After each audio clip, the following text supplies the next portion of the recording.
Coming up, Parliament resumes sitting, new minority leadership assumes front row seats. President Akufo-Addo nominates 4 new ministers, replace outgone ones.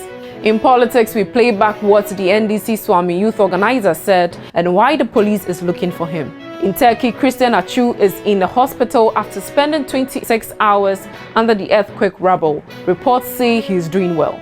And we bring you a brief from the latest Topkins and Empire Builders land litigation, where Topkins is concerned that building projects under constructions are being destroyed by their opponents after the Supreme Court long settled the matter in their favor. Welcome to Graphic Online's News in Brief. We start from Parliament, where the House resumed sitting today after the Christmas break.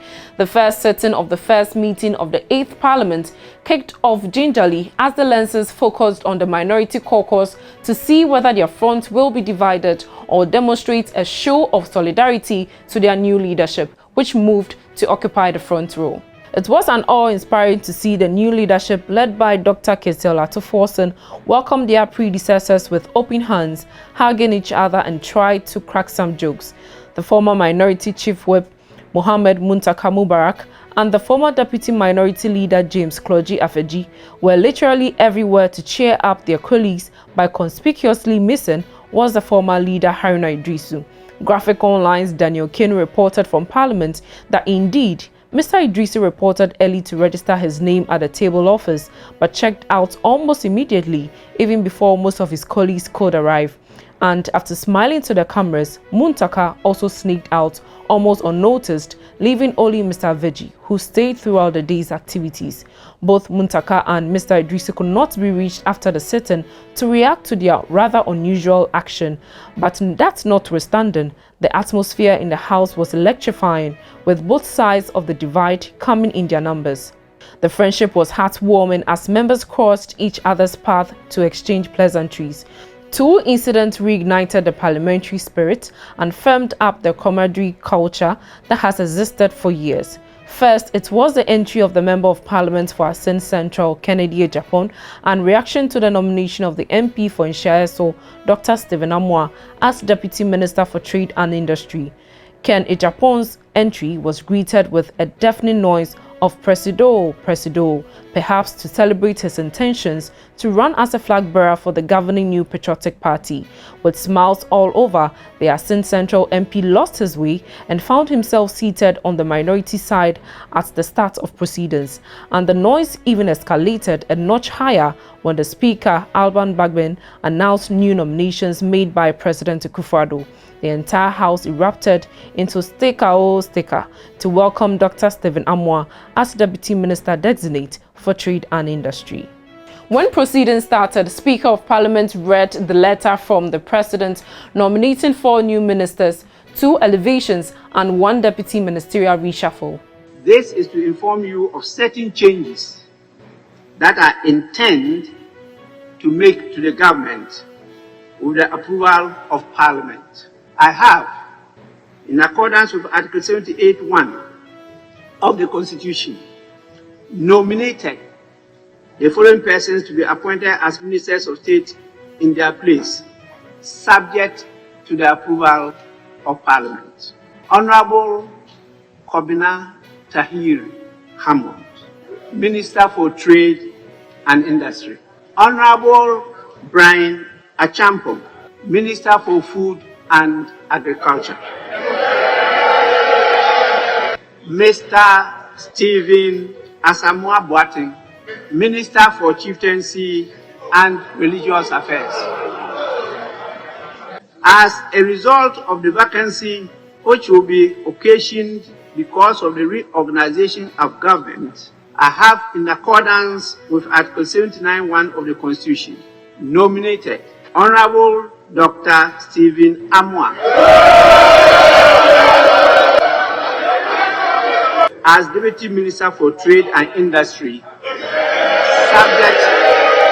subject to the approval of Parliament. The Speaker of Parliament also directed the Business Committee to schedule the Finance Minister to appear before the House to brief members on the details of the domestic debt exchange program. Mr. Babin said Ken Oforiatta should be made to come to the House by next Tuesday to provide clarity on the program, given the urgent and sensitive nature of the program that concerned elderly people. Mr. Babin gave the directive after members of the House had complained about lack of transparency in the implementation of the DDE by the government. Parliament has spoken, and that is the end of the case. The minister be scheduled by the business committee as early as possible, because this is an urgent matter. If the pensioners are picketing at the ministry, we need to do this as quickly as possible. And so please, business committee, kindly, urgently schedule the minister to appear before the House to give us a brief on the state of affairs. In politics and crime, the Ashanti Regional Police Command is on a manhunt for youth organizer of the National Democratic Congress in the Suame constituency of the Ashanti region for inciting political violence. According to the police, the said youth organizer in a television interview instigated party members against the members for violence. This is what he said. Especially maybe NDC no experience a manya of politics no mahu akufado abane nya ban ya dipu tunen krata sem betuno and you can never go into election with the idea wa bra wonya casualties nti yen no experience ne ebura o maburu so amefo pen wo constituency and I may advise abede me ma me branch for maybe a youth organizer for the constituency nti me no minim say mabunu no omuna ya na party for no mutadi omunya pa nti ya taking a decision with my youth to say this time na MPP ni bi obebi ayemo no wow yemu no kire say the only way a party ni beti media survive of constituency no and politics, the only thing a political party will have power no say am fam ran to who say this a wogi free bible mu ansa na yade akwanya na ma so beso nti akofo adu tumi nipa 8 e de we ne president e de na ebe ye nwanwa anase tan say so ame so yes ye kum nipa miunu kura na say ebe ma NDC joma ma be di power e wo say ha adwene so me policy no me dey ma me mabunu no e branch youth organizers ne say when you are going you should prepare yourself wow but men fan ko di NDC ni eji MPP ni bi obeye bia ne sa ba na wo de be bono ama party na we ne power pa bono se tuo na obeto abono ama NDC aba power to bono because akofo ado akira ma yahu say you can kill for power so be kill for power yen ya ready nti sa wo te say me ka wo edom ni mu a we are doing it and we are going to practice it. We are ever ready because we heard the lies of national executives. You say we should do that. How we as a journey, Moma who be paid 2020 election. Move a situation whereby we be prepared to 2 born water from. It is a baby name. Mamma Hona MPP Livia Sebi, the Bushia for Fino. No, the Bomi Kumia, Papa. So we are in and may advise NDC Nima Papia say 2024 election. Say, Babina se Kumnipa na wenya kuno. Say, Babina Bonipa to na wenya. In the Turkey earthquake disaster, Black Stars winger Christian Atsu has been rescued after he was trapped under rubble for 26 hours. Atsu was rescued this morning. An international aid effort is being stepped up in southern Turkey and northern Syria following a huge earthquake that has killed more than 5,000 people. Rescuers are racing to save people trapped beneath the rubble after thousands of buildings collapsed in both countries.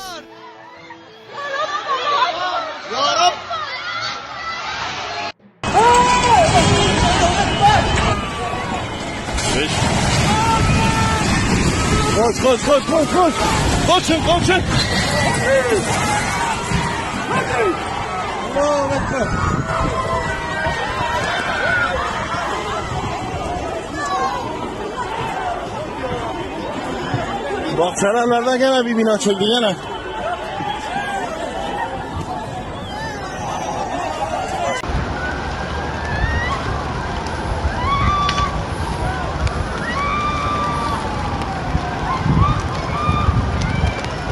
And before we go, after more than 20 years of litigation in the courts over land at Adringano and Boteman, Topkins Enterprise and Empire Builders are still engaged in a battle, even though the Supreme Court has ruled in favor of Topkins. Last week, Topkins, at a press conference, complained that their opponents were still not respecting the Supreme Court ruling and had gone to destroy ongoing building projects at the site.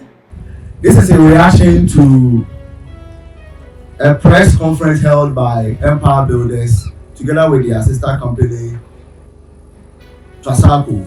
The public is advised to ignore the press conference organized by workers of Empire Builders led by their manager and Morris, during which they alleged an unlawful takeover of their land by Topkins Enterprise Limited with the assistance of the military, and arrogantly issued a 2-week ultimatum to government to intervene in the dispute with Topkins Enterprise Limited, failing which it will take the law into its own hands. Topkins was dragged into a protracted litigation by Empire Builders spanning a period of 22 years and over, from the High Court to the Supreme Court, with Empire Builders losing at each stage of the litigation. It is interesting for us all to note that Empire Builders had been the plaintiff at every level. If not plaintiff, is the appellant to all levels of this suit. Not satisfied with the outcome of the Supreme Court, Empire Builders commenced fresh actions at the Accra High Court and Adenta concurrently. This was in 2021, alleging that Topkins is taking land not covered by the 1998 to 2020 suit, which ended in the Supreme Court. The 2021 suit, two were dismissed, and a further appeal to the Court of Appeal suffered the same fate. Throughout this lengthy dispute, Empire Builders Limited has engaged all the topmost law firms in Ghana, with 3 of the most prestigious law firms representing them at the High Court at the same time. Empire Builders Limited has the financial clout to employ all the top lawyers in the country to seek legal redress in court for the allegation made in the press conference. Why is Empire Builders Limited not engaging lawyers to bring actions against Topkins, but rather appealing to the president to intervene? He came to court claiming that we have trespassed over this land.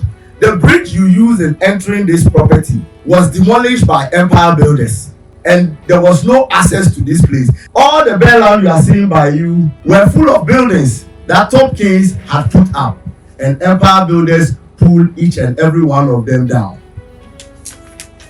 This is the High Court's writ. We'll make it available to the press.